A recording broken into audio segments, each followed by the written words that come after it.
The gospel reading is a bit long today. I thought you guys would appreciate staying seated for this one.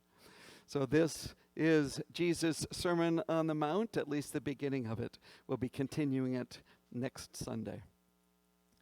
Now when Jesus saw the crowds, he went up on a mountainside and sat down.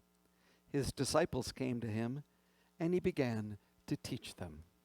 He said, "Blessed are the poor in spirit, for theirs is the kingdom of heaven. Blessed are those who mourn, for they will be comforted. Blessed are the meek, for they will inherit the earth. Blessed are those who hunger and thirst for righteousness, for they will be filled. Blessed are the merciful, for they will be shown mercy. Blessed are the pure in heart, for they will see God. Blessed are the peacemakers, for they will be called children of God. Blessed are those who are persecuted because of righteousness, for theirs is the kingdom of heaven. Blessed are you when people insult you, persecute you, and falsely say all kinds of evil against you because of me. Rejoice and be glad, because great is your reward in heaven. For in the same way they persecuted the prophets who were before you. You are the salt of the earth. But if the salt loses its saltiness, how can it be made salty again? It is no longer good for anything except to be thrown out and trampled underfoot. You are the light of the world. A town built on a hill cannot be hidden. Neither do people light a lamp and put it under a bowl. Instead, they put it on its stand, and it gives light to everyone in the house. In the same way, let your light shine before others, that they may see your good deeds and glorify your Father in heaven. Do not think I've come to abolish the law or the prophets. I've come not to abolish them, but to fulfill them. For truly I tell you, not until heaven and earth disappear, not the smallest letter, not the least stroke of a pen will by any means disappear from the law until everything is accomplished. Therefore, anyone who sets aside one of the least of these commands and teaches others accordingly will be called least in the kingdom of heaven. But whoever practices and teaches these commands will be called great in the kingdom of heaven. For I tell you that unless your righteousness surpasses that of the Pharisees and the teachers of the law, you will certainly not enter the kingdom of heaven." The gospel of the Lord. I don't know how much you guys watch the news, but there was an interesting event that occurred in the past week. It was the World Economic Forum in Davos, Switzerland. Did anybody see that's going on? Raise your hand. Oh yeah, maybe a quarter or a third of you. Really good. Well, it's a really interesting event. It happens every year. The richest, the most powerful elites in the entire world gather in Davos, Switzerland. They fly in on their private airplanes. They drive around, or actually they're driven around, right, in these very fancy cars. They eat luxurious food. They have all sorts of entertainment. And they wear fancy clothes, and they talk. And there was somebody, and I won't mention names, who gave a little speech this week that really struck me. So listen to his words. When you stop and think about it, it is pretty extraordinary that we, select group of human beings, because of whatever touched us at some point in our lives, are able to sit in a room and come together and actually talk about saving the planet. I mean, it's so almost extraterrestrial to think about saving the planet. Now, it's really important that you have a picture of what's going on in Davos, Switzerland. The kind of people who have gathered there, who have decided they're here to save the world. Because it's an incredible contrast to our gospel reading today. Jesus has been going around the countryside. He's been preaching about the coming of the kingdom of God. He's teaching people. He's going into the synagogues and proclaiming this wonderful and amazing good news. And people hear about Jesus. They bring people who are sick, people who are dying, people who are paralyzed, people who are possessed by demons, people who are having seizures. They bring them to Jesus, and what does he do? He heals them. Now you can imagine word spreads really fast. There's no Twitter, there's no Facebook, there's no news people coming around and interviewing everybody to find out what's going on, but it spreads like wildfire. And crowds of people start seeking Jesus. And they bring more and more of these people who are sick and who are dying to Jesus, and he heals them. Do you have this picture? And these people aren't the powerful, they're not the rich, they're not the elites, at least not most of them. Oh, Nicodemus, who is a great, Jewish rabbi, he might be in the crowd. Jairus, who is the leader of a synagogue, he might be there. There might be a few other people, but I guarantee you that Herod the Great isn't there, and Caesar certainly isn't there. They're just plain, old, ordinary people, and worse than that, maybe worse isn't the right word, but they're poor, they're farmers, they're fishermen, they're people who own no land. They're people who struggle day to day to have enough to eat, and they sure aren't wearing fancy clothes, they're not riding fancy horses and eating luxurious food. Pretty big contrast, don't you think? Those are the people that Jesus gathers together on this hillside. And he starts to teach. And what Jesus says must have really played with their minds, because it's unlike any message that they have ever heard before. Now, I'm guessing most of us have heard these Beatitudes at least once or twice in our lives, and I don't think we get how Jesus turns the world upside down here. I mean, this is what Jesus says to them. He says, "Blessed are the poor in spirit, for theirs is the kingdom of heaven." I mean, the people who are gathering here are the people who are poor in spirit, right? These are people who are filled with anxiety, fear for the future, not sure where their food is going to come from tomorrow. They're depressed. They're overwhelmed with life. And Jesus says to them, "Yours is the kingdom of heaven. You are blessed." I mean, I can imagine sitting there and say, "What?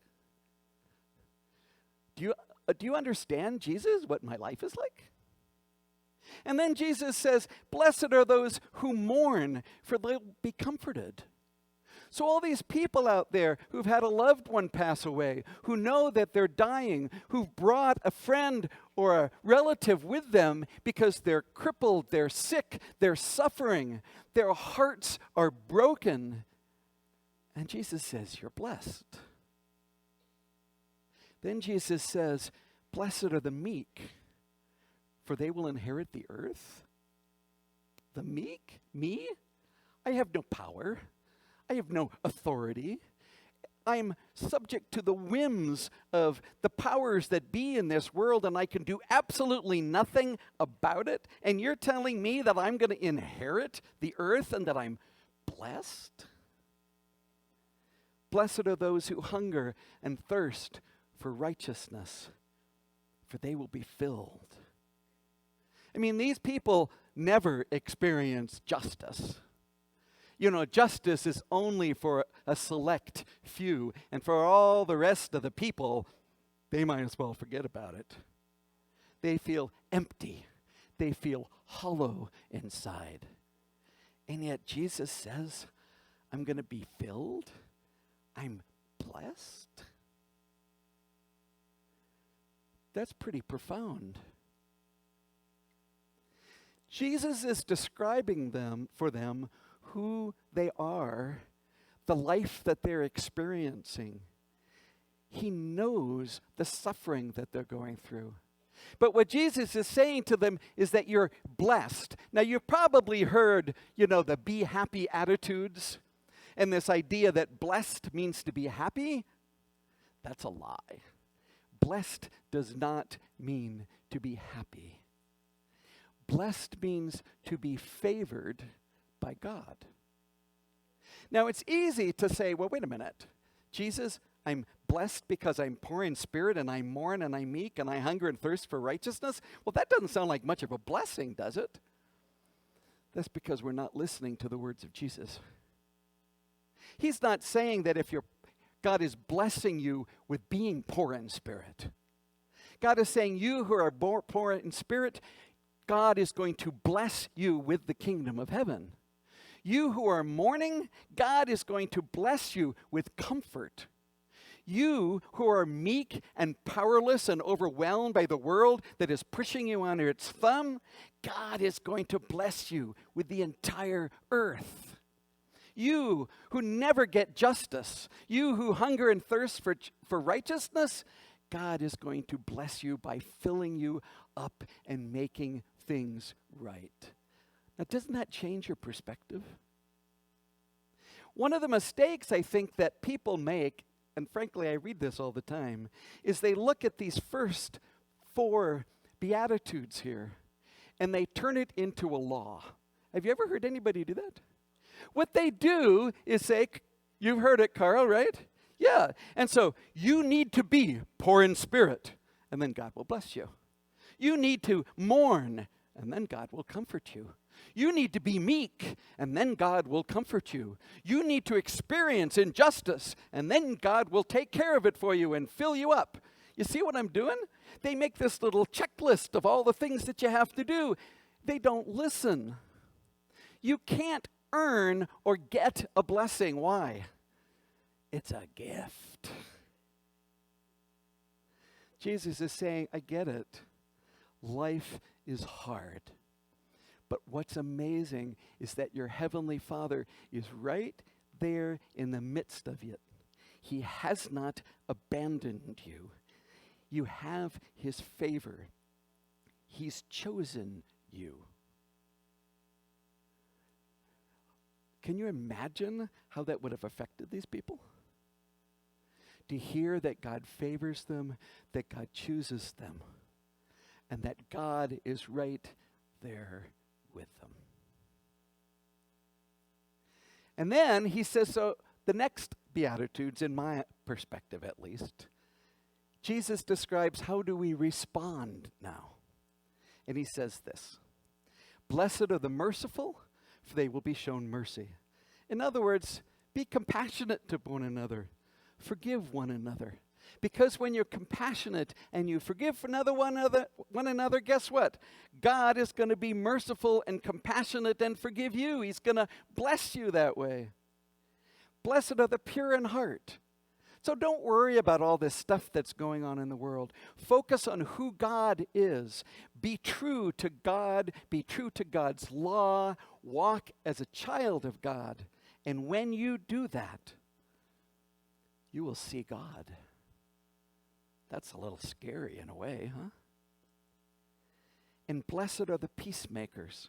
In other words, don't try to take out vengeance on all these people who are oppressing you and treating you horribly. Try to unite and not divide people. Seek reconciliation in your relationships. And when you do that, you will be called a child of God. Now, Jesus doesn't put on rose-colored glasses, though, does he? Because the next thing that he says, just gonna warn you right now, you live this life, you follow God, you're a disciple of me, you're gonna get persecuted. Life is going to be rough. But he makes this promise.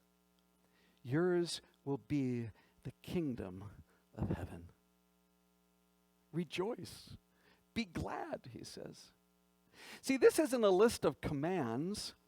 It's a list of promises. And they're promises made to the people at the very lowest levels of society to know that God has chosen them, that God is with them, that God will never abandon them, that they are favored by God. Now, I do need to make something clear. That doesn't mean that just because somebody is poor, that therefore they're a better person, God likes them better than somebody who is not poor, all right? And it doesn't mean that those of us who are rich, and quite frankly, I'm going to guess that's probably 99% of the people in this room, that therefore God doesn't like us and we're not as important to him because we're not poor. That's not what Jesus is saying. He is saying that no matter where you are right now in your life, don't ever believe that God has abandoned you or he's punishing you. You know, back then, it was very popular to believe that if bad stuff happened, it was God punishing you. And truth be told, there's part of us that still believes it. If you noticed in the newspaper this week, there was an article about a thief who decided to rob a church. Decided he was going to steal this bronze statue. I think it was one of the saints, Catholic Church, and the saint happened to be holding a sword. And you can imagine what happened. The statue fell over, the sword pierced him, and he died. And the headline was, "Divine Justice. Man tries to steal statue, God kills him." And I'm like, you've got to be kidding me. I mean, is God that vengeful and petty that he would be killing a man for stealing a statue? I'm sorry, but that's not my God, and I don't think that's your God. It was an accident. But see how our thinking works? Now, the last thing I have to highlight, which is what's truly profound and links us back to this group in Davos, is Jesus tells all of these powerless, poor, mourning, overwhelmed people who are sick and suffering and even dying, you are the salt of the earth. You are the light of the world. Jesus chooses them to go shine his light in the world. Jesus is the one who saves, not all these characters who are gathering in Davos, so let's make that clear up front, right? But he chooses you and he chooses me. He chooses Maricopa Lutheran Church. He chooses people all over the world to be part of his team to change the world. That means all of those nobodies on that hill get to shine his light and change the world. That means we do too. Now, I don't know if you guys have ever read the book, All I Ever Needed to Know I Learned in Kindergarten.